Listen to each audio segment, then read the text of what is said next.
We are to the approval of our agenda this evening. Are there any proposed amendments to tonight's agenda? Hearing none, I'd entertain a motion to approve the agenda. I would move to approve the agenda as presented. Second. Motion and a second to approve the agenda as presented. Hello. And is there any further discussion of the agenda? Hearing none, all in favor, say aye. Aye. Any opposed? Hearing none, motion is approved. We're to our citizen comment period, and we have anyone in the audience wanting to comment items on the agenda. I know we got Shannon Childs here for the Kitsap Bank event. Do you want to hear from Shannon when we get to that item, or would you like to hear from her in citizen comments? Now's good. That's Now's probably good, yeah. Now's good. Oh, go ahead, Shannon. Good evening.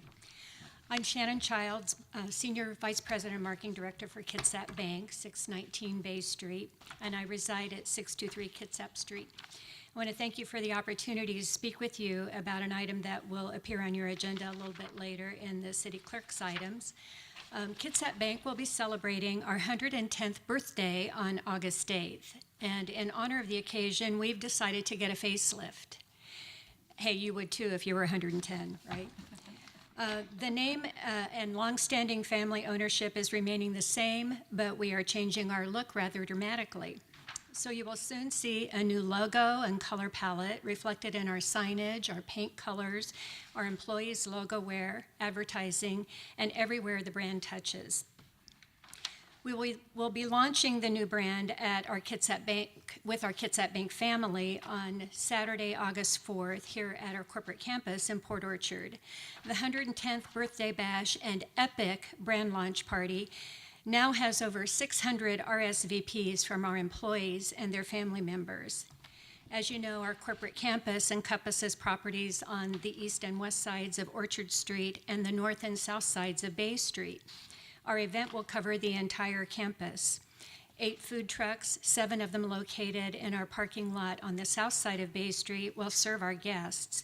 Carnival games, a band, a shave ice truck, and beer garden will be located next to our headquarters building in the parking lot on the north side of Bay Street. And we will also have mini golf and a climbing wall and other amusements near our drive-through building across Orchard Street from our corporate headquarters. We'll be unveiling our signs and revealing the logo to our employees for the first time at this event.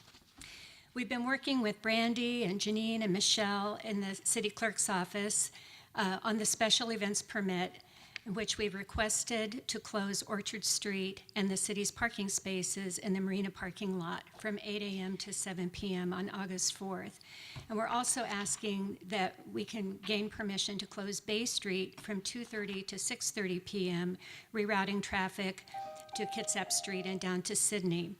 We had originally thought that we could manage crowds with crossing guards on Bay Street. However, as the ranks have grown, we believe for safety that we must request the Bay Street closure. We just hate to have anyone get hurt. We've reached out to work with our neighbors. I have spoken with Kathy Garcia at the Port of Bremerton, and she has been very willing to work cooperatively on this event. Dave Jeffcoat, our regional manager and Bay Street resident, is a board member of the Port Orchard Bay Street Association, and he has worked with the members so that they understand our plans. And I've reached out to Juliet Fox at the Port Orchard Farmers Market. Many of their patrons park at Kitsap Bank on Saturdays, and on this special day, we will need to direct them elsewhere. We've tried to think of everything from transportation to parking and security, and I'm about to close. In our application, we are requesting the services of 2 off-duty police officers for the evening, and of course, we'll cover the city's cost for these services. I want to thank you in advance for your consideration, and on behalf of everyone at Kitsap Bank, thank you, Port Orchard, for 110 fabulous years. Thank you. Thank you, Shannon.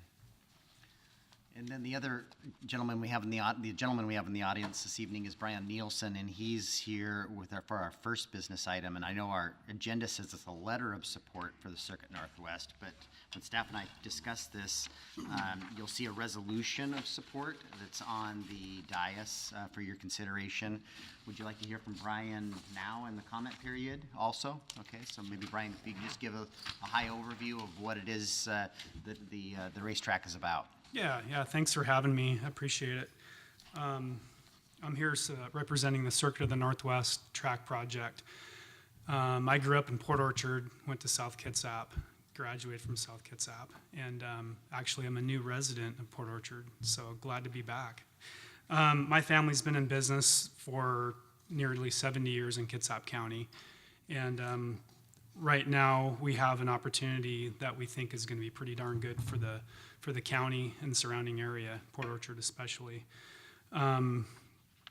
Currently, Circuit of the Northwest has multiple years of experience operating on our current lease with over 20 customers, facilitating over 100 events on over 120 acres of Port of Bremerton land. As many of you know, the port plans to develop the land that we're currently on, in initiating a move to 232 acres across Highway 3.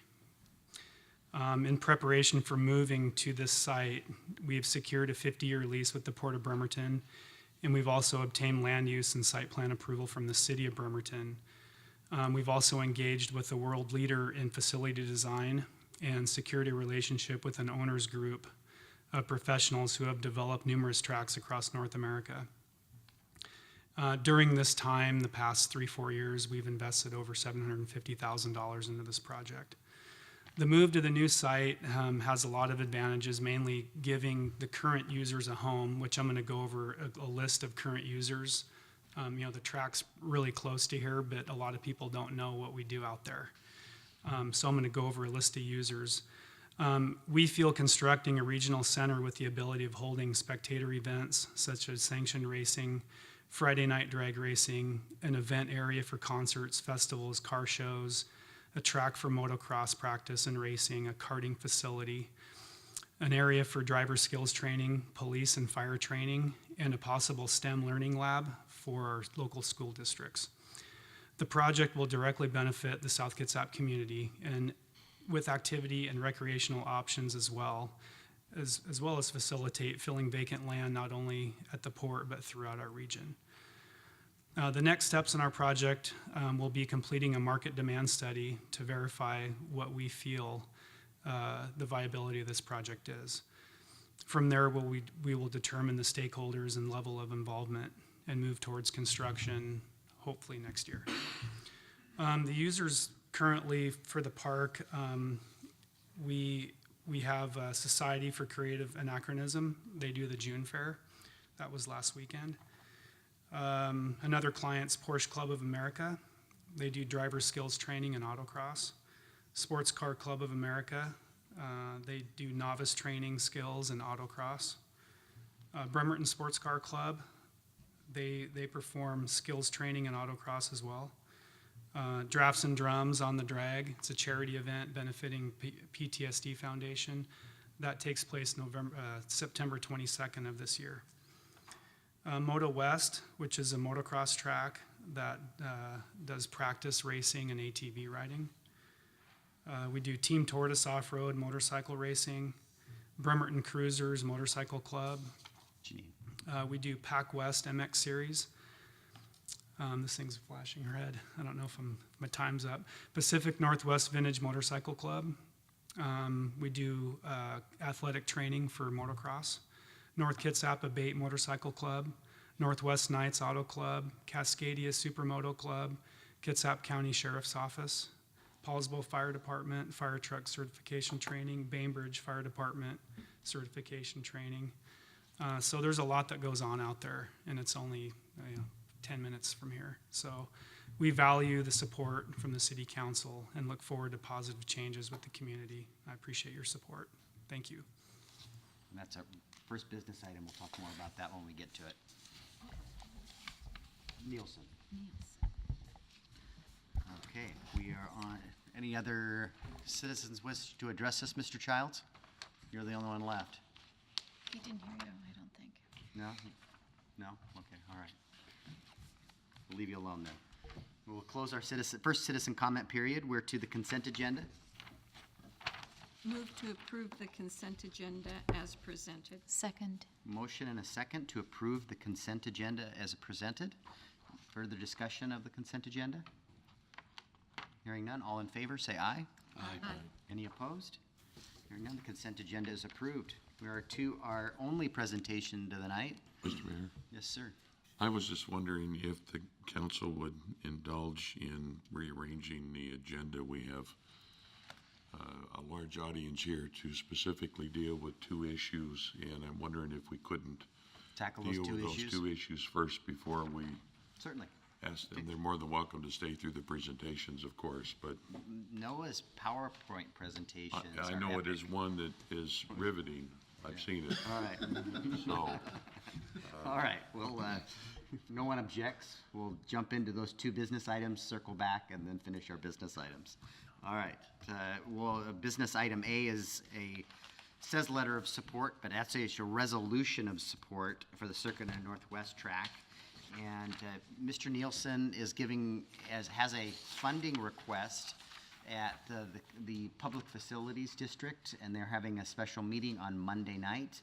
I can't plan to attend. Councilmember Cacciardi plans to attend. My initial plan was to deliver a letter.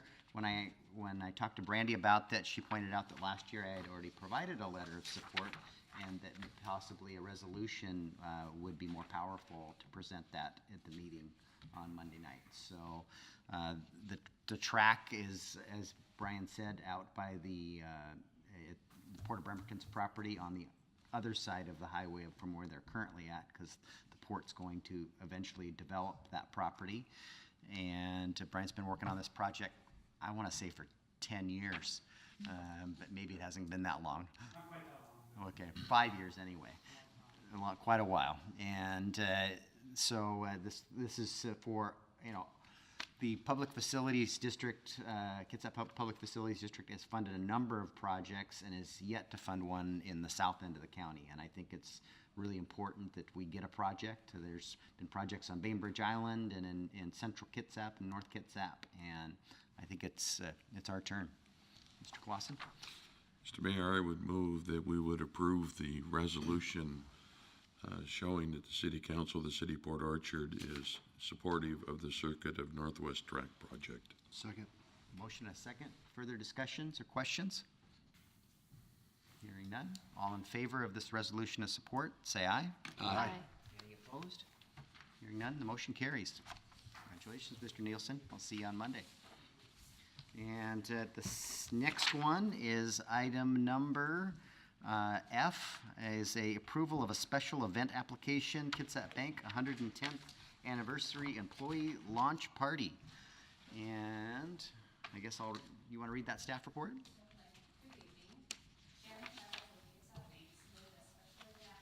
For the Kitsap Bank 110th anniversary. Use your microphone on? I'm not sure we're picking yet. Hello? Now Is that better? It's better. Okay. So Shannon Childs with Kitsap Bank submitted a special event application for the Kitsap Bank 110th Anniversary Employee Launch Party to be held Saturday, August 4th, 2018. The private event will begin at 3 p.m. and end at 6 p.m. Kitsap Bank is requesting use of city property and street closures of Bay Street from Kitsap to Sydney, Sydney from Orchard to Fredrik, and Orchard from the port to Bay Street. The bank's purpose is for their employees to celebrate the anniversary of the bank and the launch of a new logo. They are anticipating between 500 to 600 attendees. POMC 5.94.0504 requires council approval of an event with street or highway closures that are not exempt, outlined in resolution number 02417. POMC 5.94.0303 requires the application for a special permit to be filed with the city clerk's office no less than 120 days before the date when the proposed special event is to take place. Since the application was not submitted within this time frame, a one-time leniency is being requested. To expedite the process, city departments, South Kitsap Fire Rescue, and Kitsap Transit have been provided the application for review. Their recommendations and/or comments have been provided in the packet. Any additional responses received after the packet process are provided on the dais. Recommendation, if council finds the event will not seriously inconvenience or impair the general public's use of public property, services, or facilities, then staff recommends approving the special event application as presented. Lucarelli? I move to approve the special event application for Kitsap Bank to hold their 110th anniversary employee launch party event using city properties and allow for street closures as presented. Seconded. Motion and a second. Any discussion or questions? Yes, I Councilmember do. Ashby? I do. Except Cindy made the motion. Do you want to go first, or do you have questions? Go ahead, Al. Okay. My concern is closing Bay Street all the way to Sydney. I'm wondering if we could close it to Fredrik and still meet your needs. I know the traffic pattern would still go up Kitsap and down Sydney, but between Fredrik and Sydney, we have businesses that I believe will be affected by a street closure. We have some restaurants, we have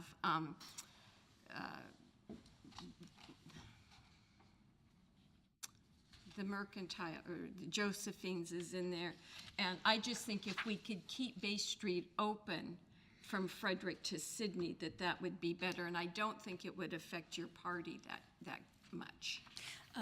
That would work for us if that's going to work for you. The reason that we suggested closing to Sydney is because if people are driving down Sydney and take a left-hand turn, they're going to run into a dead end that will take them down Fredrik and, back out. Right, they'll have to So- go Fredrik and back Right, around. but But it opens up the businesses to Right, more people, Right. was That my, works for us. was my thought. That works for us, yes. And then I have another question. And if you're changing your logo, you're not going to have to change that sign up at the football field, are you? We're not planning to change the stadium signage. That's going to remain the same. Yeah. But everything. Because you put a lot of effort into that Yes, sign. yes, and thank you for your help on that. So, Mr. Dorsey, would it be, if there was an amendment to this motion, would we put a sign potentially at Sydney westbound that says local access only or something of that nature? Because it does, yeah, so that people don't. Yeah. Of that nature, but you will need Fredrik open, and weren't you closing Fredrik north of Bay? No. Well, So we close it at west, on the west side of Fredrik. Yeah. So Well, it's not on this map. no, That's not that's not next- what's proposed. That isn't what's proposed. It's proposed all the Anyway, way to Sydney. I think it's not a problem. I definitely wouldn't want people having to do U-turns down at the end and coming back. So Right. But as long you as we're can, okay bringing them out, Yeah, and then through the park lot 2 back to back Sydney. to Sydney, we're They okay. could go up Frederick the wrong way. Yeah, we don't want to encourage that.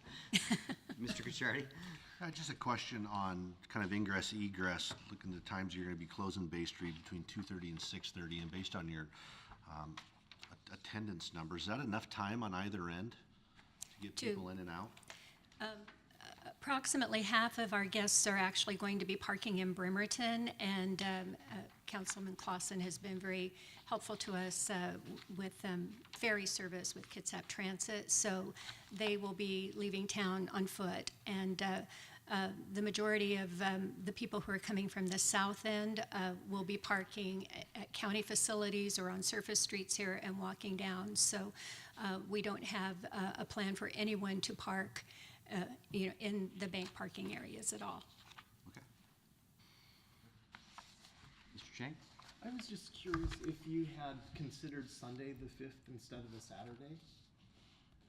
Well, it's an employee event, and some of our employees consider, Sunday their day of worship, and they, I think, are more likely to participate on a Saturday. So that's the reason why we chose Okay, Saturday. because Saturday is a big day for the merchants, as Councilman Ashby has mentioned, and there's also transit, which doesn't actually go on that part of Sydney, or Bay Street.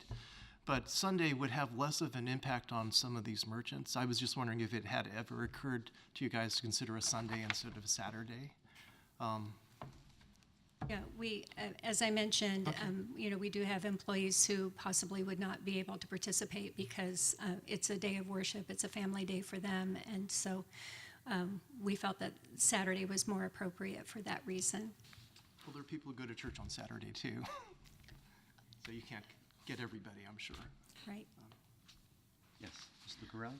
I think actually with that many people downtown, it's wonderful for the merchants because a lot of these employees maybe haven't even been able to get out and about and their families. So they'll be seeing what we have downtown, and there are a lot of them. So I think that's a wonderful thing for Port Orchard, and I want to thank you and Kitsap Bank for your support for our Festival of Chimes and Lights and all you've done for the community in these many, many years. Oh, thank you. I We're can't wait delighted. to see the new logo. Thank you. Thank you. Mr. Clausen? Shannon, is the public going to be notified or invited, or is it just an employee type thing? This event on August 4th is intended for our employees and their family members. It's kind of a Kitsap Bank family event. The public launch of the logo will be on August 8th, and we will be reaching out to the public and having activities at our branches for the public on August 8th. Okay, so this particular day would be your employees basically coming in from all over your service areas, so. That's right, coming home. Well, I agree with Cindy. I think they're going to be bringing a lot of fun and interest and dollars to the merchants in downtown, so I don't see this being at all a problem, so. We anticipate that some of them will want to come early, go to the farmer's market, and check out some of the shops in town before they come down to this event. Yeah. Great. Charlie? Yeah, no, I agree. I think having 600 people down there, I think they will absolutely will come early, and hopefully will stay late and enjoy some of our merchants down there. And last but not least, congratulations on 110 years, and thanks for doing so right here in our city of Port Orchard. Thank you. Thank you. Thanks very much. Potential of a motion for an amendment? Yes, Mr. Mayor, I would like to make an amendment to allow for the street closures with closing Bay Street from Kitsap to Fredericks. Second. So a motion and a second to make the closure at Frederick Street instead of down all the way to Sydney, Sydney. with the traffic pattern still flowing back to Sydney. Right. Is there discussion? Just a bit, I wonder if it shouldn't be that we're approving the closure with local access only for that section Oh, that- between Sydney, because I'd hate to see us direct all of the traffic through Correct. Sydney and then have to run them through the parking lot to go back up the hill, so. Right. And I I would heard make, that Mr. Dorsey was gonna put a sign to that effect, but it Right, wasn't but I in the just wanted to motion. make sure that that my that was the amendment, intent. my amendment would be, if the second is agreeable, that we would close Bay Street from Kitsap to Frederick, and the area from Frederick to Sydney be local access only. That'd be great. Any other questions or comments on the amendment? Okay, we're voting on Councilmember Ashby's amendment to close from Frederick to, the closure stops at Frederick and with local access to Sydney. All in favor, say aye. Aye. Any opposed? The amendment is approved. We're back to the main motion. Any further discussion of the main motion? Okay, hearing none. All in favor of the main motion, say aye. Aye. Any opposed? Hearing none, motion carries. Thank you very much, and thank you for adjusting the agenda. Thank you. Again, I didn't want to keep the bank here any longer than required, so I wasn't suggesting you're that old, Shannon. I might feel that old before this is over. All right, we're back to our presentation. Mr. Crocker, are you ready with your PowerPoint presentation? Your presentation on the equipment replacement. What is it? There's an additional R. ER and R fund. Yeah, there's two Rs.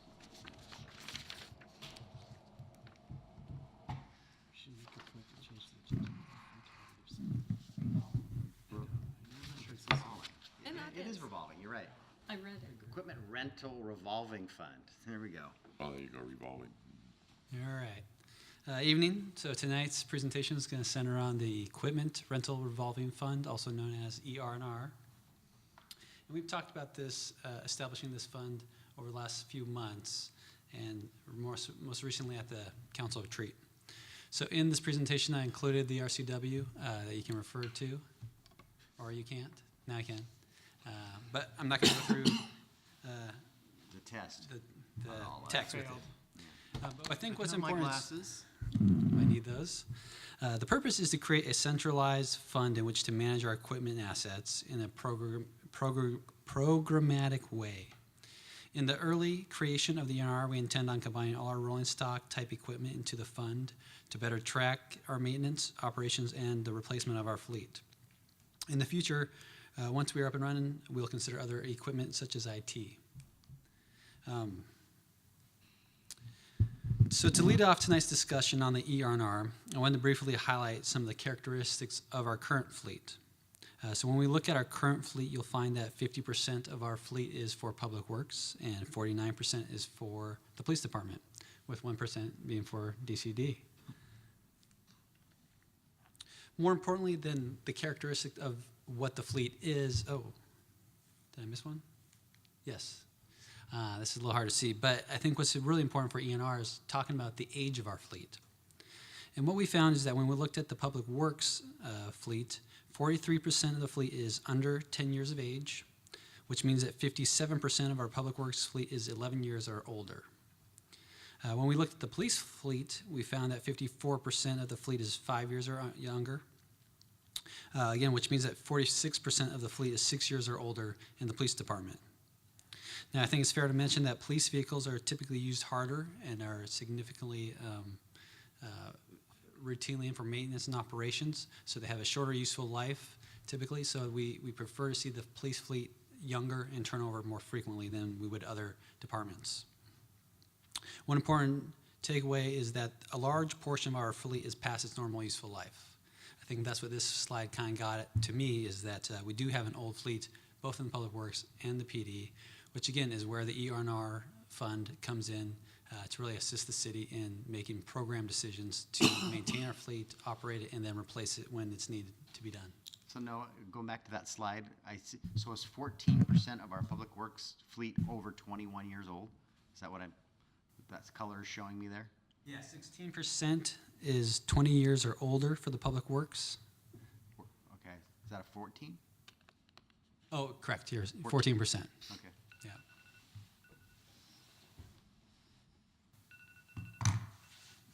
Time's up.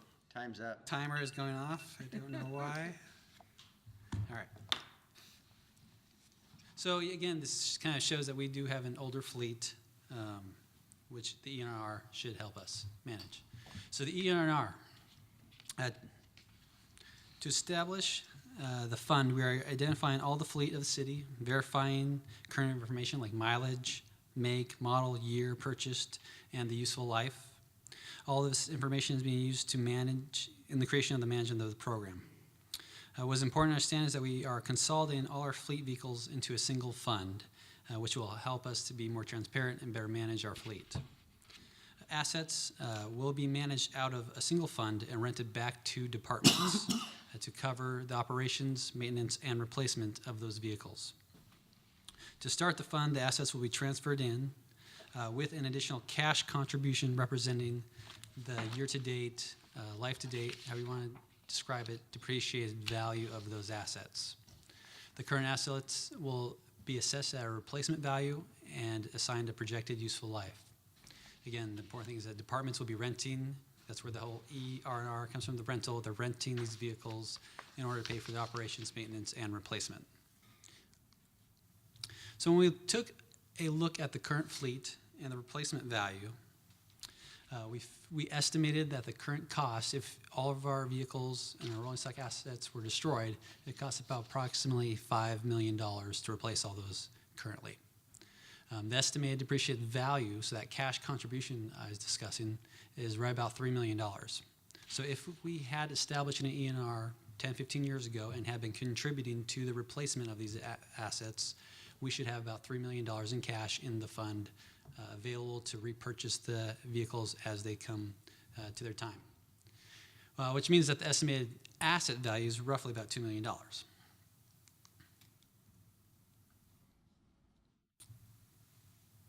On this slide, we identify the slices of that cash. So I want to talk a little about the cash contribution piece because that's going to be important as we establish the fund.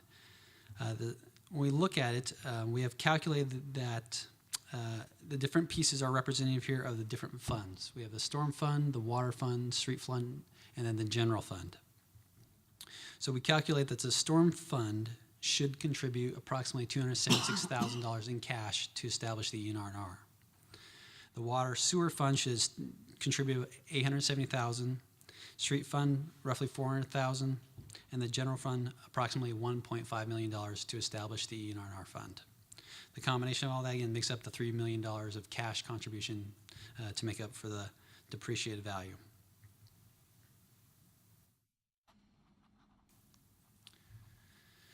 So we want to take a closer look and look at, we have the 2019-2020 biennial budget coming up.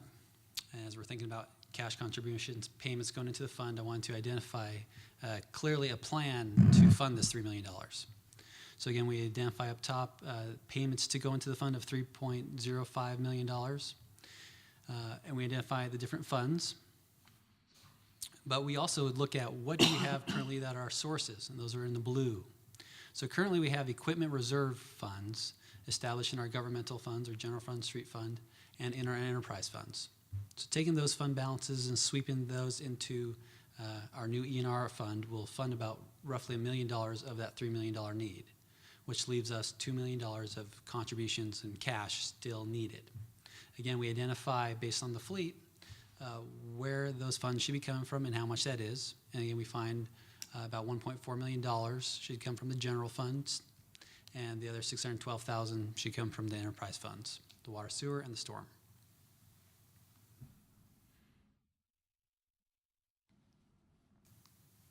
Again, that was just for 2019. Now for 2020, now that we've established the fund, we've kind of taken a big chunk of that depreciated cash contribution into consideration and now funded it. 2020 and thereforward, we start to get to more into a normal payment replacement program. So for 2020, we estimate we need about $274,000 of replacement contributions going to the fund. Again, we identify by which fund and type of activity here, which makes up the $274,000, with $200,000 coming from our governmental funds and the remainder coming from our enterprise funds. So this summarizes our 2019-2020 budget summary. Again, we haven't completed it yet, writing it yet, but we're thinking about it and getting prepared for it. So again, these are the type of numbers I would expect to roll forward in the budget process. Identifying the need, identifying the sources, and seeing where we can close the gap. Again, we expect to have a budget of about $3.3 million of need to fund the ENR, and we've identified some sources, $1 million of reserves, and then the other funding sources, either they're governmental or enterprise funds, is where the cash would need to come from to fund the replacement part of the program. Okay.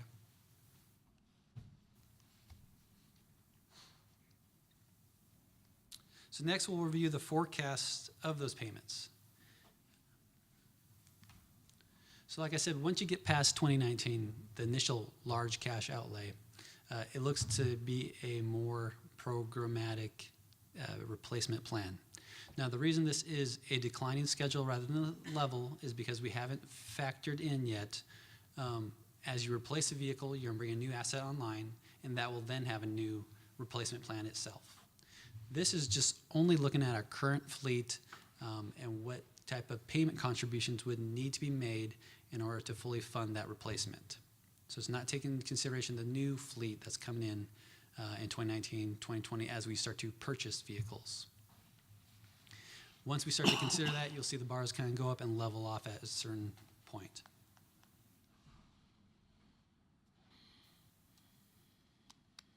Okay.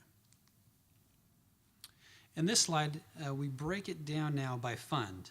Same dollar amounts, but you can see that the bulk of the payments are coming from the general fund with smaller payments coming from the enterprise funds. So we know what fund, but I think this slide is important again because it wants to rehash, well, who needs the funds? Who needs the equipment and the assets? And again, if you look at this by department, again, we're talking about police and public works. Really, no one else is even showing up on the map. And that makes a lot of sense why a large portion is coming from the general fund, because you have your police department going to be more frequently replacing their vehicles. And the Public Works also has a hand in the general fund and the street fund as well.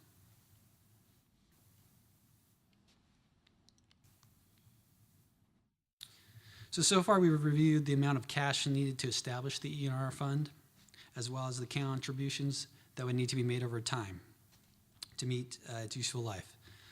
So next we'll review the purchase plan over time.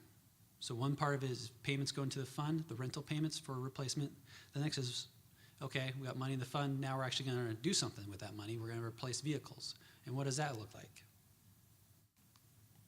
So again, if we go by our current fleet, the current useful life, what we should be doing is replacing about $1 million worth of vehicles in 2019. It looks like about $393,000 in 2020. So it's a little up and down right now because we have not had a program in place that routinely replaces vehicles on an annual basis. Now, the last few years, the city's been really good on their fleet, replacing them on a 3-year cycle, and that will show up in these numbers. But prior to that, they were not routine on replacing the vehicles, and that's what you kind of get this wavy curve. What we'd like to see is more level replacement plan, more level payment plan, and that's the goal of the ENR&R overall.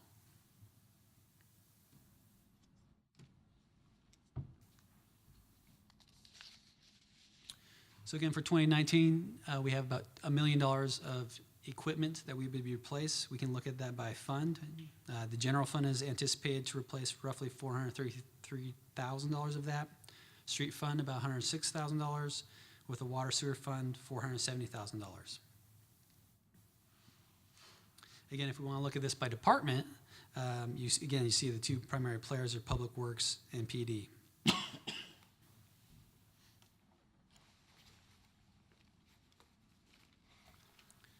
So we come to the summary slide. Again, what you'll see is the capital purchases we anticipate in 2019 and 2020 would be about $1.4 million over 19 and 20. The payments, the actual rental payments for replacement will amount to about $3.3 million. We also have payments for operations. So again, we're establishing the fund to standardize our fleet, make it more transparent, pay for operation expenses, maintenance expenses, and replacement expenses all out of a single fund.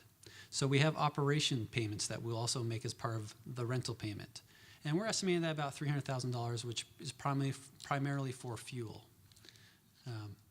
The last category is payment for maintenance, which is our mechanic working on the vehicles, oil changes, and we've looked at historical data, what have we historically spent, and so we're thinking $350,000 for maintenance of the fleet. So this kind of gives you a high-level overview of what the ENR program will likely look like. We'll continue to refine the numbers, and as we get to budget season, then we'll actually have finalized budget numbers for you to look at. But it gives you an idea of kind of where your fleet's at now, how old your fleet is, the value of your fleet, and how much we actually work we need to start doing to replace it. The one comment is I also want to make sure that this is only reflecting our current fleet. So if there's new vehicles, new assets that departments want to purchase, that's not being reflected in here. So if you think back to our latest council retreat, the mayor brought forward a potential proposal for a Vector truck replacement, about $240,000. And there was a strategy for that because we have some work to do. And rather than rely on a contract to do that work for us, we were talking about acquiring the equipment and having a Public Works employee do that work for us, bringing it in-house. So that new equipment is not in these numbers. Okay, so I just want to make sure that's clear that all we're doing is looking at our current assets, our current fleet, if you will, and evaluating when we need to replace that and how much that's going to potentially cost us to do that. There is good news again. I think the good news is that on the operations and maintenance side here, this money is already routinely budgeted for. It's just paid for out of different funds. So again, part of the goal is to consolidate the information so it's more transparent, easier to manage and understand. And you have a different depreciation schedule for each type of vehicle. Correct. Each asset will have its own useful life. And so currently what we're doing is we're looking at best practices. We're looking at what other cities use. We're looking at what the state auditor's office recommends. And we will bring forward a policy that establishes, here's the useful life that we think the Port Orchard city should have for its police vehicles, should have for its public works trucks, for its Vector trucks. And the useful life will vary from asset to asset. But your goal is to level out your capital outlay throughout the years so that you're roughly spending about the same each year. Correct. How will you do that? Well, Mark brought me a change order for Tremont today, and all those trees in the median are gonna be money trees. So we can fund this. Perfect.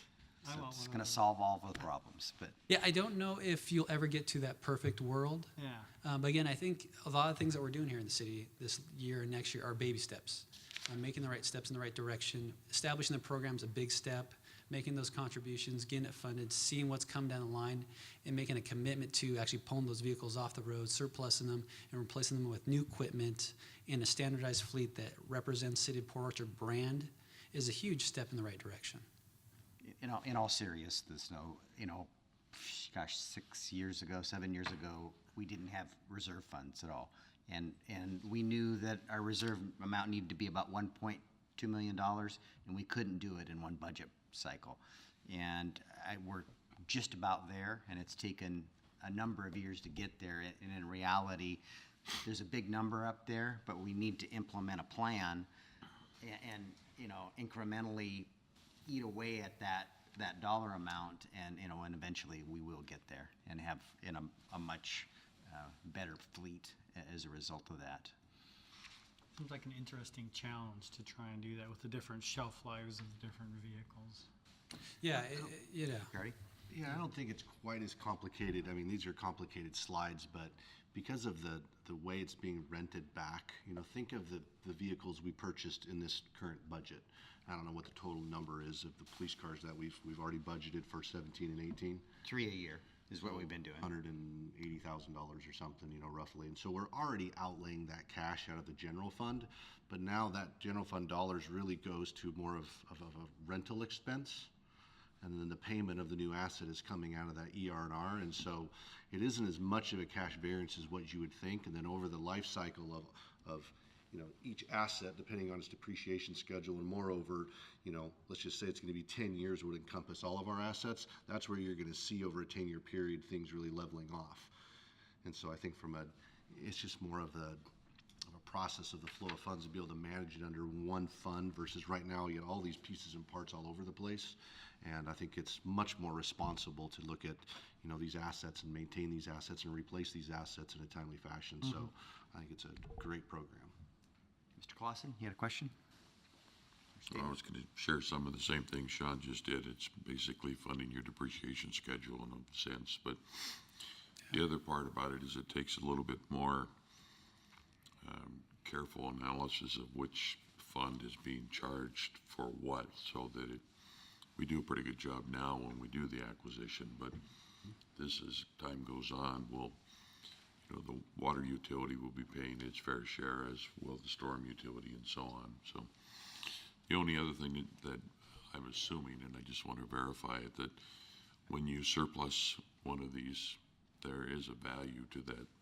And I'm assuming any revenue that comes in from that would go into this ER&R fund as well. As percentage-wise, you're talking a small piece, but it's still a little bit here and a little bit there adds up to something worth noting. Yeah, I mean, from a practical matter, any resale of the assets, that money is going to go back into the fund. Yeah. And again, because we're combining the governmental funds and the enterprise funds into a single ER&R, if it was an enterprise fund and if it was an enterprise fund vehicle and that's what got sold, those money would be going back towards the enterprise fund's assets.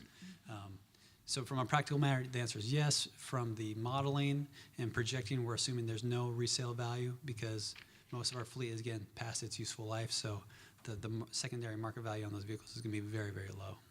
And secondarily, you'll be able to, and I'm not sure if we allocate, say, for example, the mechanics' time to general fund versus, utility fund or something like that, but you'd be Yeah. able to do that, I would think, easier. Yes, yes. Again, the purpose is to make this all transparent, easier to do. We do that now, but I think having it in a central fund will make that even better. Yeah. Because then again, they'll know what assets they're working on and clearly and cleanly how to bill against that and which fund. The other piece I wanted to mention, this is all going to go in hand. So the next steps are finance will bring back an ordinance kind of establishing the creation of the fund to get it in code.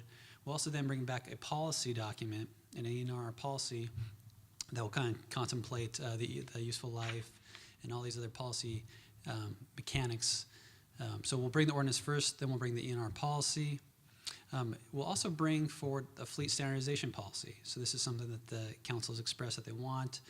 The police department has already started actively doing that. Public Works is also going to start actively doing that, standardizing what our fleet looks like. So again, working on the brand of the city, that when a Public Works truck rolls up, it's going to the same color, same logo, same uniforms hopping out of the truck. People recognize what the city of Port Orchard Public Works crew looks like. Similarly, they will recognize the police department. So we'll bring forward a fleet standardization policy as a company to this E&R policy, which I think is, again, the right way to go. It'll help us in the purchasing department, and we'll be able to buy our parts and materials in bulk because we'll have all the same type of vehicle. We won't have to have multiple different parts lying around the shop. So I think there's a lot of good things that will also secondarily come out of the E&R fleet standardization. The sidebar that came from that, when this was at the Finance Committee too, was state law that went into effect this year for alternative fuels. We're supposed to be transitioning to alternative fuels.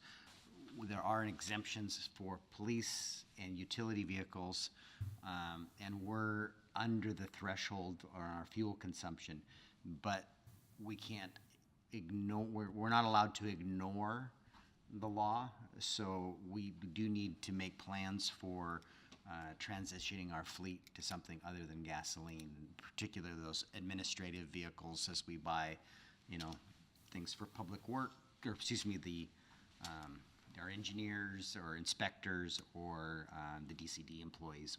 Not that we have a lot of those, and I don't think we have any plans to immediately buy any more, but as we make modifications to City Hall, we probably need to find a way to incorporate some charging stations for our city vehicles into that too, because I think that's where we're probably headed. The fleet of Teslas. Excuse me. Did you say we're currently under the threshold? Yes, we are. Okay. It's 200,000 gallons of fuel annually, and if you pull out those, our big users are the police and public works, and the utility trucks. Now, so we've got some public works trucks that aren't utility though, so we got to look at that too. So. Yeah, and I support what the mayor is saying. Is again, I think the E&R policy will contemplate how we are going to address the law and talk about how, when it's practical, we will look to replace our gasoline vehicles with electric vehicles and kind of make that transition. So I think the policy will start to address the new law in a practical manner that we can absorb it and do it, and when the opportunities come, we'll move forward. Mr. Rosepepe? No, a quick question. What do you use for an inflation factor? I think right now we were using something like 15%. Oh, okay, I was looking for a yearly inflation factor. Yeah. So we did a couple different things. We were, to get to the current replacement value, we looked at today's market. If you had to go buy the vehicles today, what would it cost? So that's how we got to that $3 million. Now, maybe it's oversimplified because if we know what the current replacement, actually it was $5 million. So if we get to the current replacement value of $5 million and we know that the $3 million of cash is what we need, then we're just simply doing some real simple math saying we need $2 million and we're going to amortize that over time with no inflation. Okay. So maybe it's oversimplified, but as we hone in on this program and learn from it and develop it, we could put in some inflation factors. I know others have put in up to 1.5 times the value of the original purchase. So that's one policy consideration that we looked at. part of the policy, I think, is what I will request and look for from you guys, is to give us some flexibility to manage this from a program level that allows us to make some trade-off decisions so we don't put ourselves in a position where we say, oh, we are supposed to put out $2 million of cash tomorrow because that's how we wrote the policy.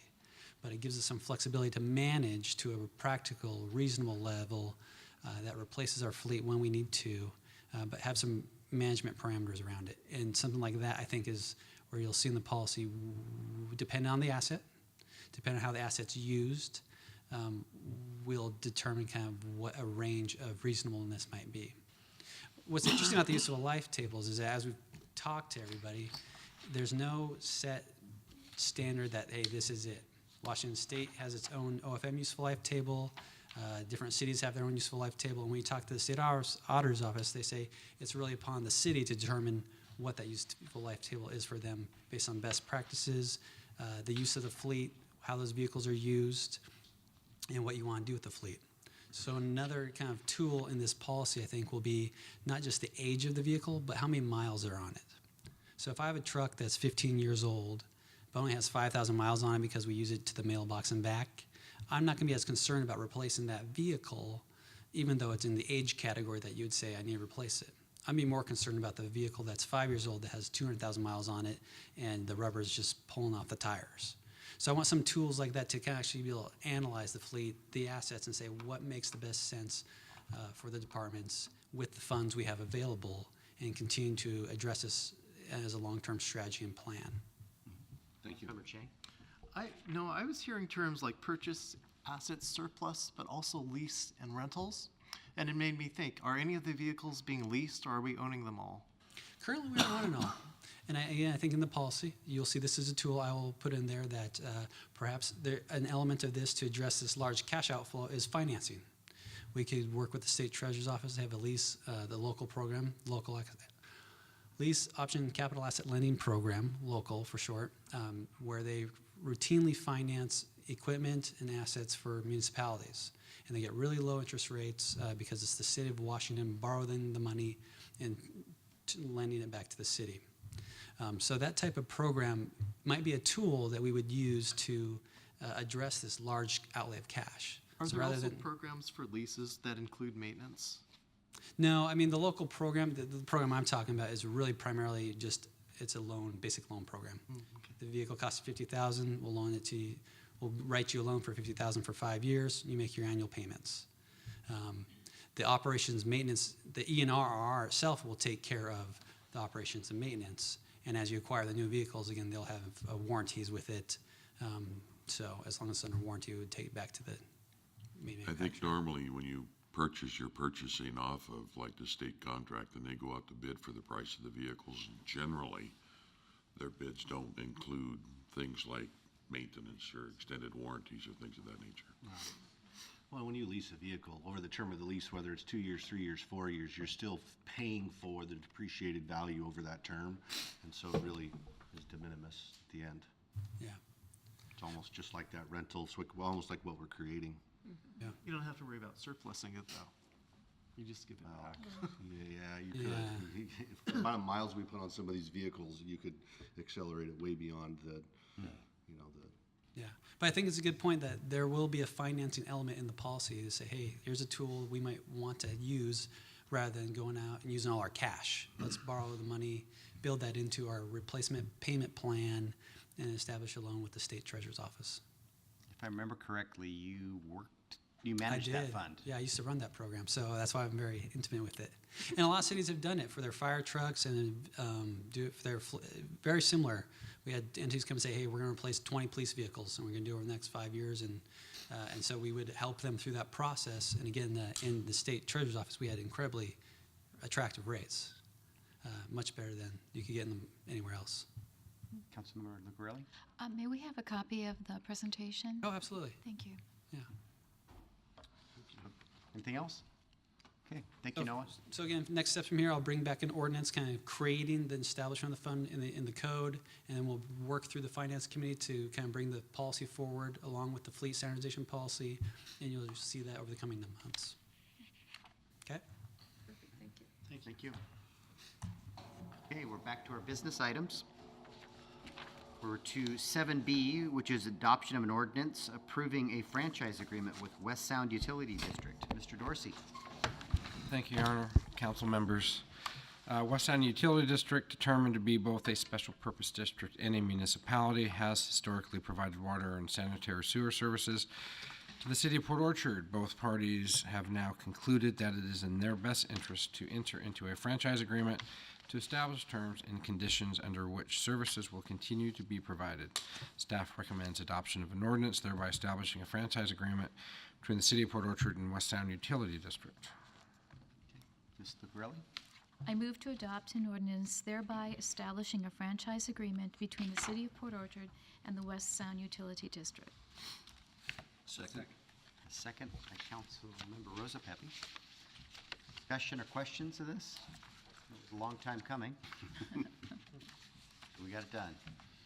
So, and this has a provision for us to be able to charge a utility tax to those citizens in our city that are served by West Sound Utility. We didn't have that provision before. It's a 20-year term? Yes, I mean, that's what I read. 20. Yeah. It's 20. We have some notice provisions, but that was one of the things that was discussed at the retreat as far as in coordination with the budget preparation, that we would bring back some numbers at what that would represent and potentially move forward with that. Other questions or comments? Okay, you'll be voting on adoption of an ordinance approving a franchise agreement with West Sound Utility District. All in favor say aye. Aye. Any opposed? Hearing none, the motion is approved. We are to 7C, adoption of an ordinance adopting findings of fact in support of ordinance number 1518 and confirming continuance of that ordinance. Mr. Bond. Thank you. On October 24th, 2018, the City Council adopted an interim zoning ordinance concerning self-storage uses and declared an emergency to ensure that the ordinance had immediate effect. RCW 3670A 390 requires that the city adopt findings of fact in support of the interim zoning ordinance within 60 days of adoption and not later than the meeting immediately following the public hearing on the interim ordinance in order to confirm such an ordinance. The duly noticed hearing on Ordinance 015-18 was conducted at the May 22nd, 2018 regular City Council meeting. In order to confirm Ordinance 015-18, the Council must adopt findings of fact in support of that ordinance at tonight's meeting. The attached ordinance has adopted findings of fact in support of Ordinance 015-18 and confirming the continuance of that ordinance that has been prepared for consideration. Staff recommends that the City Council adopt an ordinance adopting findings of fact in support of Ordinance 015-18 and confirming continuance of that ordinance as presented. Councilmember Diener. Mr. Mayor, I move to adopt an ordinance adopting findings of fact in support of ordinance 015-18 and confirming continuance of that ordinance as presented. Second. Second by Councilmember Cacciardi. Other comments or discussion? Mr. Clausen first. Just a quick question. I thought when you were reading the staff report, I heard you say October 24th, but the staff report is April 24th, so I it is heard April. October as well. My mistake. Okay. Thank you. Is that your question also? That was it. Okay. It is April 24th. Other comments? early. Yeah? Yes. Other comments or questions? Okay. Hearing none, you'd be voting on the adoption of an ordinance, adopting findings of fact in support of ordinance number 1518 and confirming continuance of that ordinance. All in favor, say aye. Aye. Any opposed? Hearing none, the motion carries. We are to 7D, adoption of a resolution approving a contract with BCRA Inc. for the 2018 interim engineering and training position. Mr. Dorsey. Thank you. So, given the lack of success in filling the authorized engineering tech 2 position for the Public Works Department, a stopgap measure is needed, being a temporary professional services agreement for an engineer in training, EIT. Therefore, on May 11th, 2018, the City of Port Orchard Public Works Department selected 3 qualified firms from the city's main category professional services roster, from the city's professional services roster, Exhibit A of Resolution 02518, main category engineering services and subcategory civil engineering and construction management. Staff then scored each statement of qualifications and selected BCRA as being the most qualified professional services engineering firm for the task. Upon confirming the details associated with the requested task, the city received a fee proposal from BCRA Incorporated in the amount not to exceed $12,000 per month, not to exceed for the 2018 interim EIT position. Staff recommends that the City Council adopt Resolution 025-18, thereby approving Contract 042-18 with BCRA Incorporated in the amount not to exceed $12,000 per month for the 2018 interim EIT position and documenting professional services procurement procedures. Councilmember Clausen? Mayor, I move to adopt resolution number 025-18, thereby approving contract number C042-18 with BCRA Incorporated in an amount not to exceed $12,000 per month for the 2018 interim EIT position and documenting the professional services procurement procedures pursuant to RCW 39.80. Second. Second by Councilmember Ashby. And just to follow up, so this is the interim step as of last week. Deb Howard's out on vacation this week, so I haven't been able to check with her if we've got any applicants. But beginning of last week, we finally have the two positions posted. This engineering training position, which is similar to this, and also an engineer, an entry-level engineering position. And we'll evaluate those positions, and we hope not to use this contract any longer than necessary. Expensive. Yes, Mr. Chang? Do we have any idea what percentage goes to the actual tech? Is it 50%, do you think, or less? I don't think it's that high, but no, we have a contract with the firm. So the markup is 3 times the salary that goes to the individual. I can understand that for a temporary agency. Is there also a fee that we would have to pay if we liked the individual and wanted to hire them permanently? For her, Individual? No, I think BCRA would I be believe very that upset. person has talking to Mike Pleasance, who worked in this field, he said that his employment agreement precluded him from working for at agencies where he was working. So we couldn't hire the person permanently. It's No. like, is it similar to having a temp in the position? No, Or- it's different. This is a professional services contract. I don't think that gap's as big as you think when you factor in all of your benefits and everything. Benefits. I mean, you're gonna double your salary. So if you have a $60,000 employee, it turns into 120, and this is 144. So it's not as crazy as what meets the eye. But we would prefer to have our own employee as soon as possible. Yeah. Councilmember Diener? Will they have office space here, or will they be working at BCRA? They'll be working here. They'll be in the Okay. cubicle outside my office and Mike's office, because we're leaving the space next to Darren open, the larger space for the permanent position. So this is hopefully a temporary position to get the keel side down. That's a nautical term. That goes along with the pointy end forward. Pointing in forward, keel side down is usually a good position to be in. I know those nautical terms. Don't need any more derelict vessels. Non-public works. No, other questions?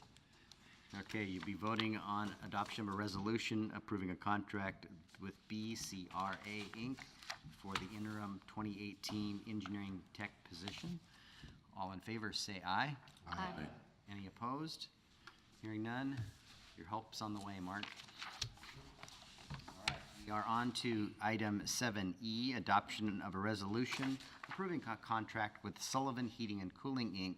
for the City of Port Orchard Library HVAC replacement. Mr. Dorsey. Thank you. On May 16th, 2018, and pursuant to RCW 3904-155, the city's Public Works Department established a list of qualified contractors from the 2018 Small Works roster, see attached. Main category, facility construction, repair and maintenance, and a subcategory for HVAC installation, inspection, and maintenance. By the May 30th, 2018 noon deadline, the city received one responsive bid as follows. Sullivan Heating and Cooling, $30,826.29. Engineer's estimate was $20,075. The Airmasters heating bid was received at 12:08 p.m. and therefore deemed unresponsive.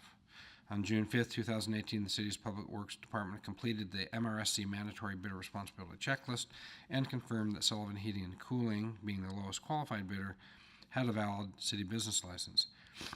Staff recommends that the City Council adopt Resolution 028-18, thereby approving Small Works Contract C047-18 with Sullivan Heating and Cooling in an amount not to exceed $30,826.29, applicable tax included, for the 2018 City of Port Orchard Library HVAC replacement project. I do want to point out that under the assumption in approving this that only the existing KRL Port Orchard Branch HVAC unit needed replacement, the city in 2017-18 biennial budget allocated $8,000. It was later determined that the building needed a heating and cooling load estimate to compare the capacity of the HVAC equipment to the spaces served. City therefore engaged a mechanical engineer for $3,800 to perform this design work and to prepare the ad-ready documents. With the engineer's estimate of $20,075, it was authorized but canceled prior to advisement to backfill this project with $16,000, a minimum, from the unused portion of the City Hall HVAC fund. With the lowest responsive bid at $30,826.29, an additional $11,000 has been or will be attained from the Kitsap Regional Library to complete the work. A budget amendment will be required. So if this gets approved, the city will move forward with KRL first. And once we've received a commitment, because since having this conversation, there's been some back and forth, so Public Works Department will not be issuing this contract until we receive some sort of commitment from the library. So we were prepared not to move forward. Kathleen Wilson, the branch manager, very much wants to move forward. I had a conversation with Jill Jean, the executive director, and she said that they were willing to cover the roughly $11,000. Since then, Mark, there's been some back and forth with their facilities department, whether that's a good decision or not. So we want more than a verbal that they want to move forward before we're going to award this contract, that they truly are committed to making up the difference of what from our engineer's estimate to this contract amount. So, yeah, they're having the same conversation we had when we put the new roof on. Do we do a 20-year roof? Do we do a 30-year roof? Do we do a roof at all? Do we put a roof over the whole thing or just over the older roof? Because they're looking at, for them, $11,000 and for us $16,000 on a building that might be in 5 years, might be going away. So they're just looking at that, but they're looking at the comfort of their employees and patrons over the next 5 years. And at this point, we're moving forward, but I will certainly confirm, get a guarantee before we proceed. Mr. Clausen? I would just suggest that if you're not successful with them, that you might want to approach the transit with prepaying their rental agreement by the tune of about $11,000. So just throw that out for consideration. Okay. Thank you. Pass that along. Pardon me? You pass that along. Yeah, thanks. My other question, Go ahead. my question is, because I didn't do my due diligence before the meeting, to look up what our lease, or our agreement with the library is, and is it our responsibility, or do they share that responsibility with us? No, we own the building, they're a tenant. This infrastructure is not a tenant responsibility, it's a building owner responsibility. And we had budgeted just a HVAC unit, but that was when we thought it was just the unit that was the issue. So that's why we did the design, to find out that it was more than just the unit. There's been some remodeling and expansion, and HVAC hadn't been brought up with that work over the years, so. And did the library do the remodeling, or did the city do that? We did. It was, over the years, I'd say both. They did the expansion, we did the roof. They did what expansion? They did a What's that? What expansion did they do? Well, they didn't do the expansion, they did the reconfiguring inside. Yeah, they did the carpet. Changed. It was our library building and our addition, because we operated, remember, at one time, we operated the library service. Yeah, no, I understand that. I'm just wondering what their commitment is to the 11,000. Is it a fact that if the city has only the ability to put 20,000 into it this year, that we would delay doing that? And so they would contribute in order to get it done more timely. That was my conversation with Jill Jean, was that based on this bid, I felt it would be more appropriate to make this part of the next biennial budget process. Correct. And her comment was, we don't really want to wait. We prefer to have this done now, and we'll contribute the difference. Okay. As your partner. Okay. Other questions, or Mr. Diener? I just was gonna get a motion on the floor. Go ahead. Okay. Just Mayor, I move to adopt resolution number 28-18, thereby approving small works contract number C047-18 with Sullivan Heating and Cooling Incorporated in an amount not to exceed $30,826.29, applicable tax included, for the 2018 City of Port Orchard Library HVAC replacement project, with the understanding of a final written agreement from KRL for the shortfall. Second by Councilmember Cacciardi. Mr. Chang, do you have a comment? Does the current system work? Or is it just inadequate? How inadequate is it? What was that again? Does the current system work? No. I'm told it's stuffy and warm in there. Okay, because there's a heat wave next week. It's both the heating and cooling Especially in the that's offices. not functioning. So it's basically hot in the summer and it's cold in the winter. Okay, Much well, like City Hall. We'll find out next week, I guess, when it's in the 90s. It's an existing condition. There's nothing has changed over the years. This, they've been asking for years for this improvement. We thought it was gonna be just simply replacing a heat pump, and it turned into much more than that. Got a motion and a second. Any other questions or comments? Mr. Mayor, Yes, sir. I would like to offer an amendment to the motion that the last sentence in that be with the understanding of a final written agreement for the shortfall. Delete from Just KRL. take out The 11,000. KRL, because once again, there might be another source of the shortfall. Okay. I think our agreement would still be with KRL. They might have a side agreement with somebody else, wouldn't it? It's the city's building. City has a tenant in the back of the building. Oh, okay, That's what he just said. okay. So So you're offering an amendment to strike the, just take out from KRL, so it'd be written agreement for the shortfall. So who cares where it comes from, as long as we get the shortfall covered. okay, so there's an amendment offered. Is there a second? Second. To remove KRL from the last sentence. Third discussion of the amendment. Hearing none, all in favor of the amendment to remove KRL from the last sentence, say aye. Aye. Any opposed? Hearing none, the amendment carries. And back to the main motion. Further discussion of the main motion? Okay, you'll be voting on approval of a contract with Sullivan Heating and Cooling, Inc. for the City of Port Orchard Library HVAC replacement. All in favor, say aye. Aye. Any opposed? Hearing none, the motion carries. We have already conducted business item F. We are on to G, which is the approval of the May 22nd, 2018 council meeting minutes. Mr. Mayor, I make a motion to approve the minutes of May 22nd, 2018. Second it. A motion and a second to approve the minutes of May 28th, and I believe I'll get an abstention from Councilmember Cachardi. So all in favor, say aye. Aye. Any opposed? An abstention? We have one. Okay. Back to the agenda, we have item 7H, discussion of the Hanley property, proposed Kitsap County comprehensive plan amendment.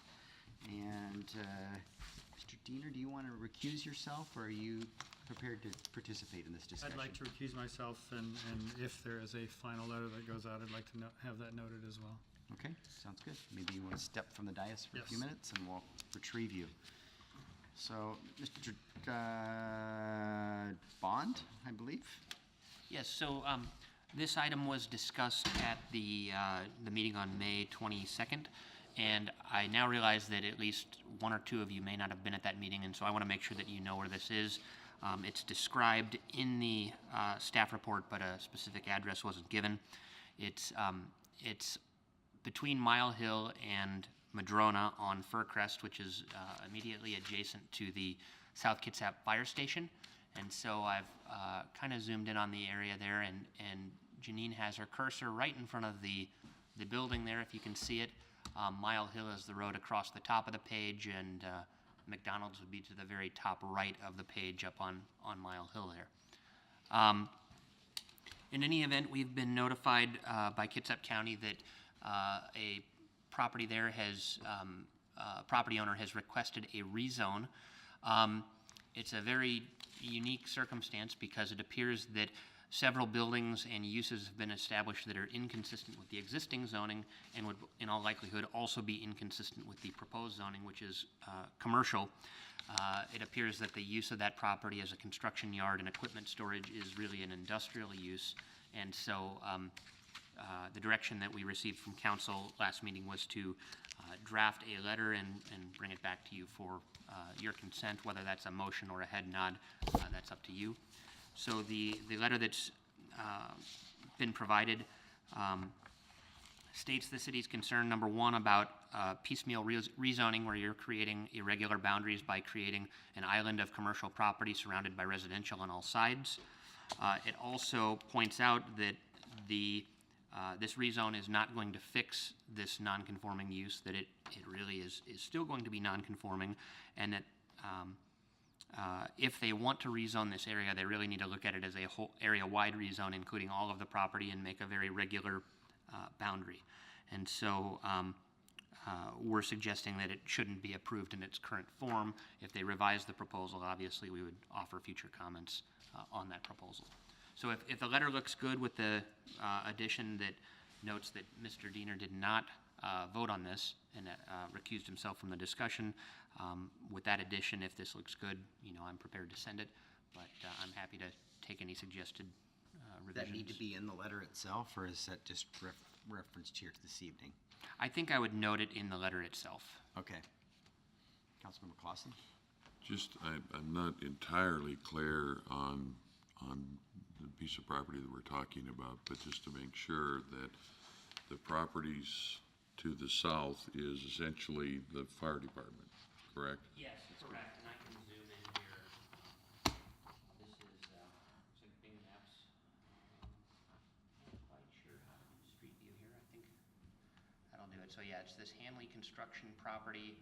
You can see in the background here, he's got a large equipment garage, and there's an old house there that I think has been converted into some sort of office, and lots of vehicles and equipment stored. So is there a commercial/industrial to the south of that property between it and the fire department? No, it's just the fire department to the south. Okay, so this property was initially built many years ago by the developer that developed that whole Parkwood housing area, Charlie Ryan. Yeah, it's housing. It was housing at one point. Well, it's always been his commercial office and his equipment in the back. It was then purchased,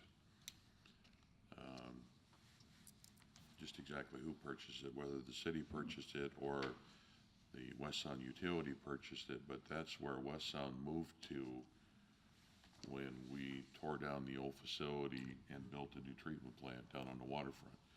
West Sound was housed in this exact facility for many, many years, including their equipment in the back. That was Sewer District 5. Was Sewer District 5, prior to their name conversion to West Sound, it was Sewer District 5 in there. So it's been in kind of this industrial status for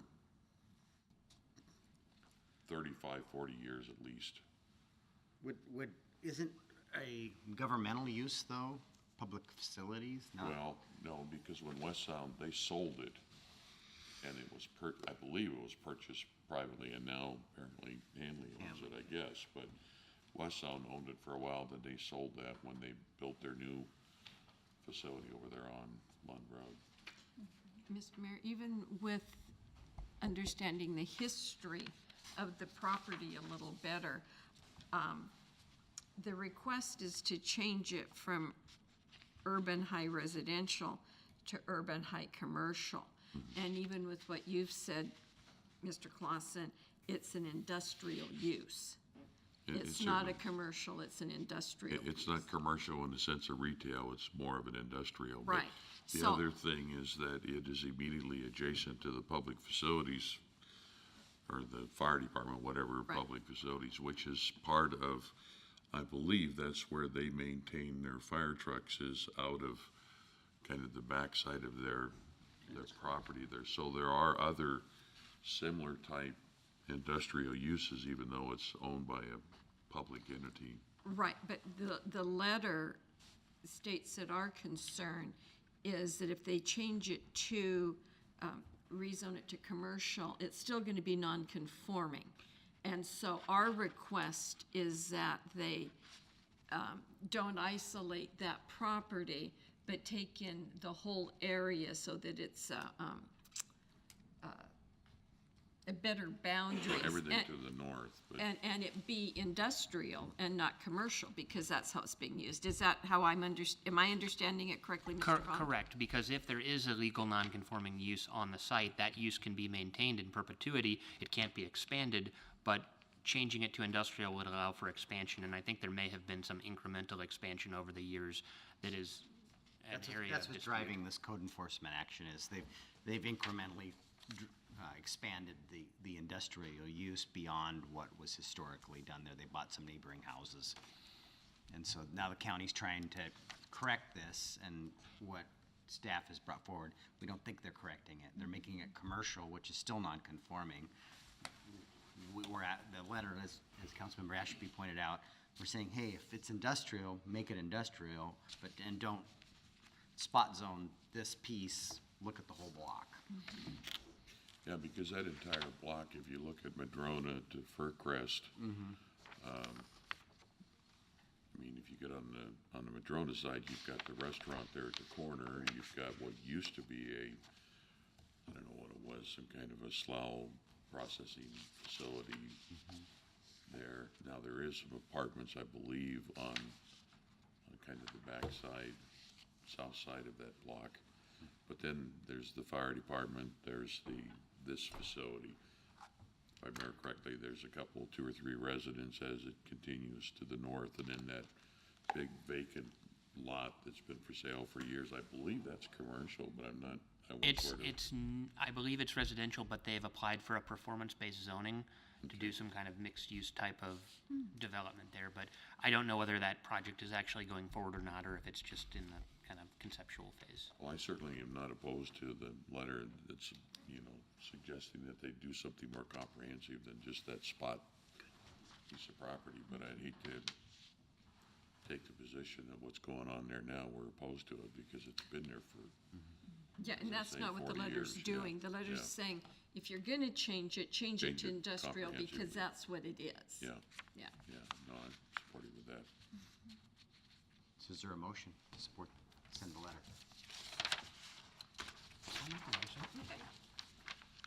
I move to direct staff to finalize and send the letter to Kitsap County regarding the Hanley Comprehensive Plan Amendment as presented.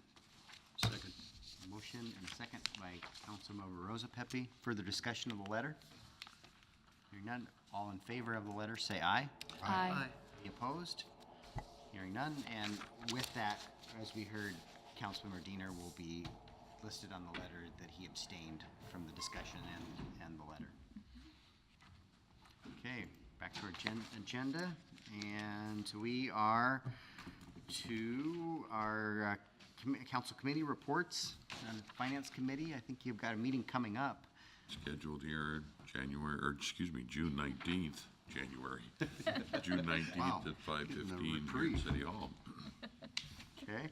On the right committee. Taking the summer off, apparently. Twice a year. Economic Development and Tourism, you met this week, I believe. We did, as a matter of fact, we met yesterday, and John Powers from the Kitsap Economic Development Alliance was our guest, and we chatted with him for about an hour, I believe, or more. And he brought in some ideas that we believe we can implement right away involving our website to attract business and do some things. And he offered that we have the video on his website, the Keto website. And he made some recommendations that we edit that and make it a little shorter. And anyway, he had some really good ideas for us, and we talked about commercial opportunities and infrastructure needs and land needs for those things. It was a nice discussion, and then Mr. Bond brought forward to us the permit activity that his department has been doing, and I believe, I'm sorry I didn't bring it with me this evening, but I think we have, 314 lots approved, and I'm trying to remember the numbers. We're pushing, I think, 1,000 within the next 3 years that may be coming online, and so I think we just got our OFM population estimate that the mayor reported at that meeting, and I think it took us to 14,001. Yeah, 170, and Yeah. which is respectable, but it was nothing in comparison Yeah, to I our think peers. next year will be probably about the biggest jump we've seen since our last annexation, I would imagine. And this is organic growth, not annexation growth. Right. So we discussed the permit numbers, and we also briefly, because we were so chatty, we ran out of time of discussing some of the zoning ordinances that Nick's group's working on. So anyway, it was a very informative meeting, and our next meeting will be the second Monday in July at 9:30 here in council chambers. In particular, that video, when we changed we had it on our old web page. We changed web pages, we lost it. So John recommended, he gave us a nice list of recommendations to spiff up our website. And one of them, we have a slogan, the Port Orchard, a great place to live, work, and play. And he believes that slogan should be front and center on our webpage, and a link to that video that is very good. He also felt that we should spend a little bit money in this next budget cycle. He said immediately, but I said the next budget cycle. The landscape's changed a little bit because of the fast ferry. And so to put a little segment about the fast ferry and modify that video just a little bit. Scott or Jay, do you have anything to add? No, actually, I thought it was a great presentation, and John sounded very, very positive on Port Orchard and the direction we're headed. Yeah, he gave us, I'm looking at my notes, about a dozen ideas to work with on our website. So, and it'll help position us better with people, especially first-time viewers. Yep. Janine and I have some time scheduled on Friday that we're going to go over those recommendations and implement them. So, okay, utilities, I think the meeting It's been canceled, yes. So we'll be looking at that for next July, and we'll get the date out next time. And SAC is meeting July 18th. And land use, I don't believe you've met. July 2nd. It's coming up in July. Yeah, we met on the 4th, yeah. Okay. And so we had a rather full agenda. We talked about transitory accommodations that the county has in place. They have several different classifications involved in their transitory accommodation. And it was really more of just an information session for the city than anything else. It is not something that was recommended to be a priority for the city. partially because of the existing workload, but also partially because the county is looking at a development along Salmonberry at a church site. We also talked about small cell facilities and the ordinance. We had Kim Allen, who represents Verizon there, and it was, I think, good to have her there at the table. She was able to talk about, actually allay perhaps some of the fears of what these things actually look like in terms of size and aesthetics and service areas. And then she indicated that she would provide some additional pictures for us, because we had only one picture of a antenna set. But we also talked about some of the requirements and limitations and technical issues and separation requirements that are needed. We also talked a little bit about the Hanley issue, which I think you guys talked about tonight. We talked about the significant trees code, and the current code has some deficiencies on what the replacement ratio and what that actually looks like, and I think the definition of what significant trees may be. And so I think we'll be looking for better code and replacement ratios at a work study. And then there was questions about a fireworks stand at the Christian Life Center and how they were able to sell fireworks, and it was an oversight on the city's part. And so we're going to be looking at adjusting the code and making an interpretation in the meantime that will allow them to continue with what they've been doing over the years. We talked about public art on PSC light cabinets as well as city-owned cabinets. These are, I guess, wraps that you can put on these cabinets, and they look pretty nice. And nobody had any real issues with wanting to move forward with that, but we were going to get more information on what those look like. The active club management was moved to another day. I think that's it. Any questions or anything I miss? Bremerton's implementing those wraps on their traffic signal boxes, and they're rather attractive. Next time you're in Bremerton, take a peek. But don't they cost quite a bit? We I don't thought know. Olympic College said, was it, I may be misunderstanding, but was it 1,000 something to put a wrap, to have a wrap created? Maybe that's from original artwork. Oof, that would be Anyway, it'd be really nice to have the expensive. cost. It Yeah. seems expensive for what you're What getting. they are, yeah, that seems really expensive. And we don't have that many cabinets. We only have a handful. So that are we'll ours. get more information. Yeah, we'll get more I think we information were on more it. about giving permission to other people to provide it than us paying for them. Right. So I there think- would be no cost to Would us. it become an advertisement at that point? Oh, yeah, but Yeah, I don't know that we want to advertise. These the ones in Bremerton are truly, they're it's artistic. Right. It's not an Not advertisement. signage. you want to make sure that they're decent. Look pretty nice. It's in the eye of the beholder. I So mean- the next meeting is July 2nd. I will not be here for that meeting. All right. Oh, I'm not either. Well- Lodging tax? Fred just indicated he won't be here. Do we want to look at? Yeah, so once your committee, we get with Nick and Okay. figure that out offline. Lodging tax? Right, it did not make it to our agenda at Economic Development, and I think we will be looking at that at our July or August meeting. Okay. Yeah.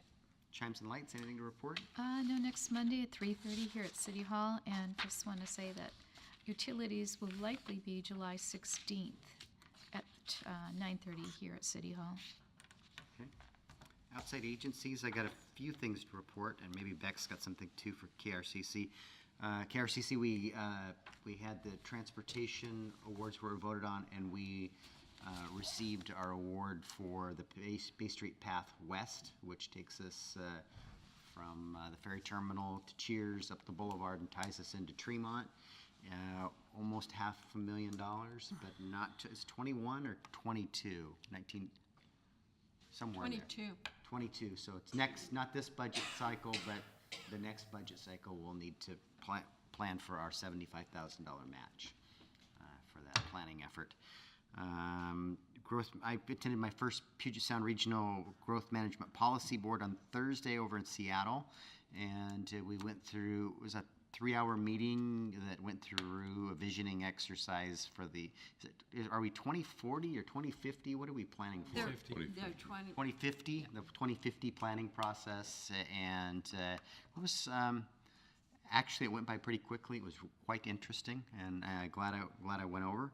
And then on Friday, I was over for King County hosted a regional fast ferry conference over on the Seattle waterfront. And, you know, others want to replicate what Kitsap Transit has done and King County is doing. And you have to remember, gosh, we're just finishing our first year, and it took 10 years, I think, to get to where we're at. By the time we did the needs analysis and proved the technology and, you know, passed a ballot measure. So I don't think anybody's going to be over there next week with another boat, but I think there's many communities that want to do this. And in the long run, we need to figure out, because everybody is going to want to dock in Seattle, and you know, how do we solve that multi-million-dollar question? So, others have any for the outside agencies, Beck? I would just say that tomorrow I'll be attending the Department of Transportation's executive summary for their Highway 16 and Highway 3 study. Oh, nice. And, right, we have seen some preliminary, some draft outcomes projects in their by, I can say this, by dates, short-term stuff within 5 years, and then 10 years and 20 years. And some of the projects that we were hoping to see on there are there. They may not have the amount of money that we feel will be needed to complete those, nor are they in the timeframes that we particularly would like to see them. But I do believe that we will get a report that meets our needs to be able to solicit funding from Olympia moving forward. So, but we will be listening. I know that there are other jurisdictions that are not enthusiastic about the results of the study. And so I'll be going tomorrow and, yeah, representing Port Orchard and looking forward to it. It's been 2 years in the process, so. Others with Mr. Clausen? I would just share in my review of that document, I was actually quite disappointed. To me, it looks like it's another document that's going to sit well on the shelf for many, many years and nothing's going to happen. So I'm going to be there as well, wearing a little bit different hat, but. Right, and we had a conference call today with our lobbyist and the mayor and Mark. And when we looked at the projects that were on there, we believe there's enough information there for us to seek financing on our own and not wait. Funding, and not wait for it to go through a Yeah, Brianna's comfortable that we've got enough there. For Port Orchard's lens, we're not hopping up, we're not pleased, but we're not jumping up and down excited that, you know, she believes there's enough there for her to go to work on and for us to, you know, move some things forward. But we're also supportive of the concerns that the other jurisdictions that you may have, or the Bremerton or the military or any of the other partners, yeah. And the only other thing I wanted to share, if the council will indulge me for a moment of pride, I just spent this last weekend in Pittsburgh watching one of our bus drivers compete in the international drivers rodeo, and he placed second. Oh, wow. He was 11 points short of tying for first place out of a total range of 1,000 points, and third place person was 35 points behind our operator, so pretty exciting news. Are you going to dedicate a bus to this person with some kind of? I don't think he would appreciate that personally. He drives them enough, but we'll do a press release or something, I'm sure. Very cool. Okay, I got a couple things on the mayor's report. So the town hall meeting, I thought that went well, and I'm kind of looking for direction to you what the next steps are. I mean, the county, I believe, has a process that is going to kick off this fall, that they're probably going to take some action around the first of the year, and an implementation, you know, up to January of 2020. And do you guys want this to go to a committee? What are your thoughts here? Mr. Clausen? Personally, I kind of liked what I heard, and I don't think, as we've talked before, it's something that any one jurisdiction should be out in front of this thing. I think we need to go arm in arm with our fellow jurisdictions, so I would just suggest that we stay close with the county and participate and support and, move along with them. So we're doing it simultaneously. Mr. Rosa Pippin? There's several cities that have already implemented, and, I don't have a problem going hand in hand with the county up to a point, but an implementation of 2020 sounds pretty far out there, for that. So my ask would be that we go lockstep with the county up to a point, and then maybe look at a different implementation timeframe. So do you want this, I guess? I think it should be resident with the committee. Okay. And I don't know whether land use wants it or economic development, or I don't know where you went, but I think there should be a committee that. Times and lights. I'll take it. I'll take that one. I think economic development makes most sense for me. Okay.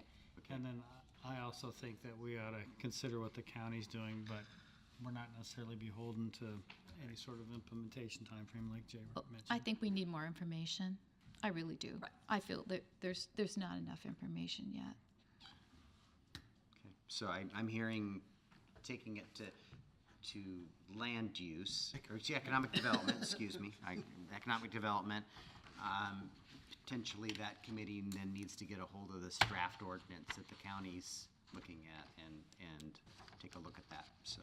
And if we run a simultaneous public process, it might just help the overall awareness of the issue too, where more people have an opportunity to realize what's going on and participate. Okay. So we can learn more about it. Yep. Yep, so it's on you, Mr. Bond.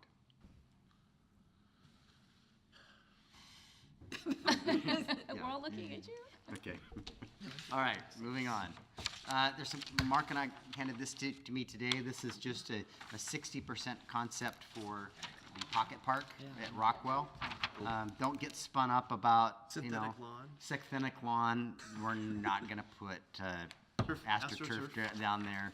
Thomas will want a expensive vacuum cleaner and an employee to run it. So, and Mr. Clausen pointed out, that's probably a picnic table. Well, they're all picnic areas. Well, that's not labeled. I think all of these circular areas are bench type walls. Okay. And things are gonna have to move a little bit because we know of a utility pole that has to get moved in here too. So it's just sharing some the concepts that I got were shared with me today. June 26th, I'm just making everybody aware I'm out of town. Mayor Pro Tem is out of town. Councilmember Ashby's out of town, so you'll have to vote yourself a mayor for the evening, or mayor pro tem for the evening, because I'll be at the AWC conference. And trying to keep the agenda as unexciting as possible. I did talk to Sharon today, and staff and I have been working on the hiring, and I talked to the finance committee about this too, hiring a land use specialist attorney. We, in particular, to tackle this, the McCormick Woods, there's a lot of things to get in front of here, from the water system improvements and potentially extending or modifying their development agreements, and there's a multitude of them, and wrapping all of it up into one package. So that evening, we'll bring forward, I plan to bring forward a contract for someone we interviewed yesterday. Her name is Jennifer Robertson. She's from Bellevue, and she has been doing some of our land work review on behalf of our insurance company. So we've been working with her, but we just haven't been paying the bill to this point. So I think we're going to, I'm recommending the council that we retain her to represent us on some land use issues. And so we'll be adjusting the lighthouse contract a bit, lowering the retainer. Her hourly rate is the same hourly rate as Jeff Teraday. We're paying Jeff Teraday, who's doing a lot of the land use work right now. So, so we'll see two attorney contracts, one getting modified and one new one on that meeting on the 26th. Other than that, I'm trying to keep them. Is she sole practitioner? Yes, I believe so. She's also a city council person for Bellevue, and she sits on the PSRC Transportation Policy Board with me. Huh? Pretty impressive Yeah, interview. she is. She's, We'll probably never see her here. yeah. She's going to just work behind the scenes on land use issues for us. So, and on specific projects, we're going to give her, like this McCormick project, and probably that's all we're going to give her at this point. July work study, we're going to have the Kitsap presentation on the Kitsap County's new criminal justice center. And I had a conversation with the sheriff, and I shared this with economic development, I think, the other morning, just because it was fresh. And, you know, we have space constraints here at City Hall, and whether we should, I think we should have some conversations with the county, whether it makes sense for us to house our police department in the new criminal justice building and share some space up there. And we could learn that it's too expensive, or the county doesn't want any part of us having us up there. But if we don't ask the questions, you know, we can't evaluate the options. So it could turn into an excellent opportunity, and then maybe Mr. Bond gets to move back home in the basement or something. I don't know. I know they like their palace over there. Out of sight, out of mind, but just so I mentioned that to Commissioner Garrido. She wasn't as excited about it as Sheriff Simpson was, but Why was she not as excited? I don't know, she wasn't opposed to it. She was just, you know, she was non-committal. You know, okay. So we'll see where it goes. Could go nowhere. Our judge returned from his judicial conference, learned that as of June 1st, it's called it has to do with indigent defense. That's a difficult word for me. So if you come into our court or Kitsap County's court and you qualify for a public defender, now the law says you can't pay, you can't be required to pay any fines or court fees. What? Any fines? No. So there's basically no consequences to your actions, but that's the law. And we have a community service program. So our judges, well, you've got $300 worth of fines. That's 3 days out watering and pulling weeds and picking up garbage. Kitsap County doesn't have any type of a program. So he's having some conversation with the judges up there. There could be an opportunity for Kitsap County to share in our $4,000 a month expense and put some additional bodies in our van to go around and do cool things in Port Orchard. So we can sentence them to community service? We can. Okay. We just can't ask them we to are, pay we money? are. Oh, okay. For now. There's no consequences if they don't show up. But Right. we can, Yeah, so, you know, a question was asked of me, if the county was gonna help pay for it, would we be opposed to the van leaving the city limits in the south end of the county? My concern with that is, whenever that van that says Port Orchard all over the side of it steps across the city limits, my phone rings or I get an email. So I'm, if it's a deal breaker with the county, maybe we want to consider it, but I'd really like to keep the van in the city of Port Orchard because people notice it, and you know, I get my phone rings enough about things. Thursday morning, 8 a.m., the Buy Mart grand opening and ribbon cutting. If anybody's available and wants to pop in, I'll be there. So love to see you. That's all I got. Mr. Dorsey, what swell things do you have to share? I'm just going to yield my time to the deputy. Well, it looks like there's some pathway activity I see. Yes. Yes. Equipment and Yeah. Mr. Dorsey's up to here in projects. McCormick Park is going really well. I'm hearing that we're 50% done, so that's going well. The Rockwell Park design is moving along well. Anderson Clifton design is in QA QC for the 100% design. We're issuing SEPA. We're on the right-of-way phase, and things look like they'll be on track for me to apply by August 17th for TIB funding for next year.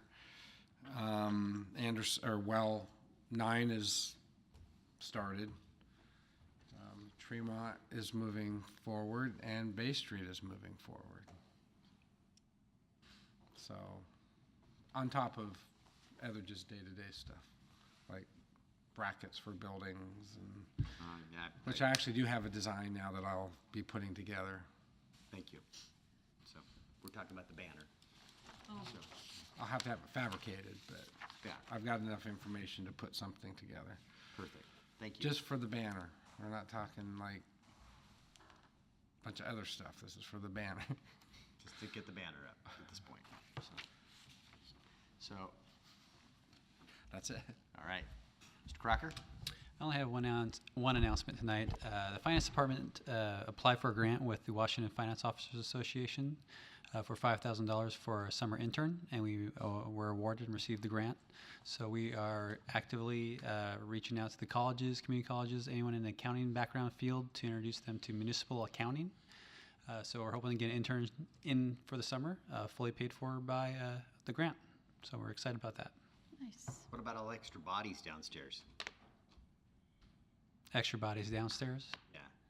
The auditors, aren't they? Oh, yes. Oh, yeah, and we currently are being audited. The auditors are taking up residence in the finance department and doing their diligence, and currently discussing with the mayor and staff and Public Works. And so we'll report back once we get further along in that process.